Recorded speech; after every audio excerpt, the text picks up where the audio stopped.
Covering news where you live, this is 5 News. Well, it's about to get pretty busy out there on those roadways with the holiday travel. And of course, you want it to be as smooth as possible. At X&A, they're projecting today and tomorrow to be the busiest Thanksgiving days at the airport. In November 2019, the airport had 76,000 passengers pass through. They expect to see an over 4.1% increase this year. AAA also saying they're expecting more than 55 million Americans to travel more than 50 miles around this Thanksgiving holiday, expecting it to be the third busiest Thanksgiving since 2000. Olivia Tyler with X&A says they're expecting things to be busy at the terminal, but there's tips you can remember to make it home in time for turkey. Passengers need to show up 2 hours before their scheduled departure time just to ensure that they can get through all of these long lines, make sure that they get their Einstein bagel or their Onyx coffee. But before they even get to the terminal, they can pre-book parking online at flyxna.com, and they can check security wait times on our website as well. Well, if you're driving to your holiday destination, AAA recommends leaving early to avoid congested areas, as well as checking your car to make sure it's ready to travel. And this morning, Oklahoma is suing the Department of Health and Human Services over an abortion fight. It comes after the HHS suspended the Title X family planning grant in the state. Title X allows local health departments to provide free or low cost, including preconception services, to those in need. The Attorney General says the agency blocked funding over Oklahoma's abortion bans. The lawsuit also claims the HHS reallocated millions of dollars from Oklahoma to organizations, including Planned Parenthood. Now, in a statement, the Attorney General says the agency is, quote, interfering with rights reserved to the people and their elected representatives, despite a clear federal mandate that Title X funds should not be used in programs where abortion is offered as a method of family planning. Well, before we get to more news where you live, let's get a check of that forecast with meteorologist Zach Scott. Hey, Zach.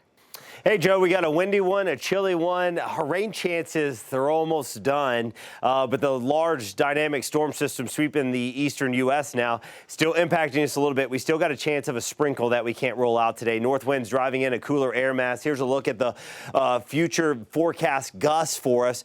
And again, all the ingredients coming together and everything pointing towards us having a gusty day where we're talking winds 20 to 30 miles per hour across the area out of the northwest. And that'll continue again as we go throughout your morning and your afternoon. So driving in that cooler weather, and we've got the clouds sticking around, so just going to be a chilly day. Again, overall dry. We had some patchy drizzle, mainly northwest Arkansas to start the day. Can't roll out a sprinkle the rest of the morning hours. And then as we get into the afternoon, we've got a cold front that'll be coming in, reinforcing that cold air in place. But also out ahead of that could squeeze out a few drops. So 20-30% chance of a patchy drizzle sprinkle this afternoon for northwest Arkansas, highs in the upper 40s. River Valley will go 10-20% chance of a sprinkle as we get into the afternoon with cloudy skies and temperatures into the low 50s. Told you that front's dragging in some colder air.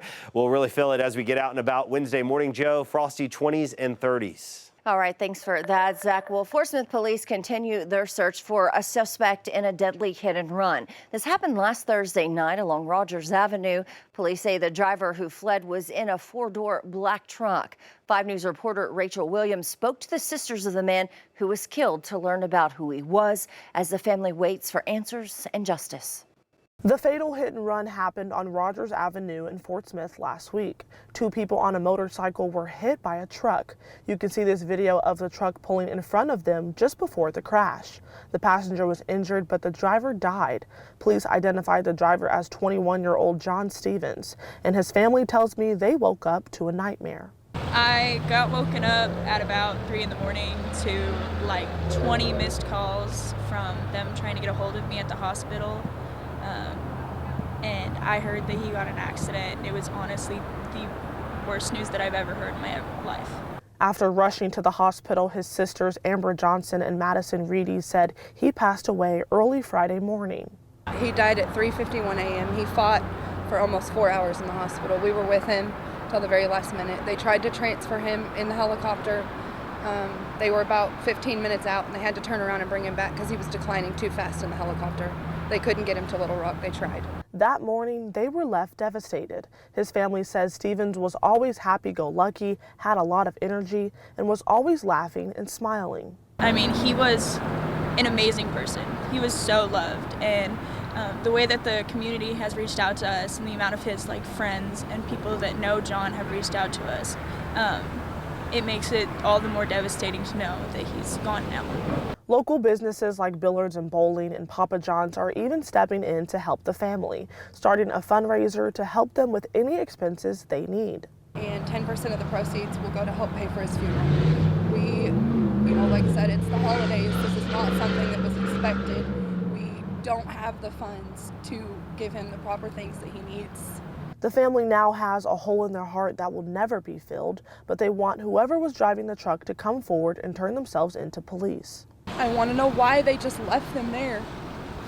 Why they just stopped and let them hit him and just kept going. They just disregarded them like they're trash. They need to come forward and they need to confess to what they did. In Fort Smith, covering News Where You Live, Rachel Williams, 5 News. Now that's it for us here at 5 News Online. I'm Joe Ellison. Make sure to catch up with us again tomorrow right here for more of the latest news and weather.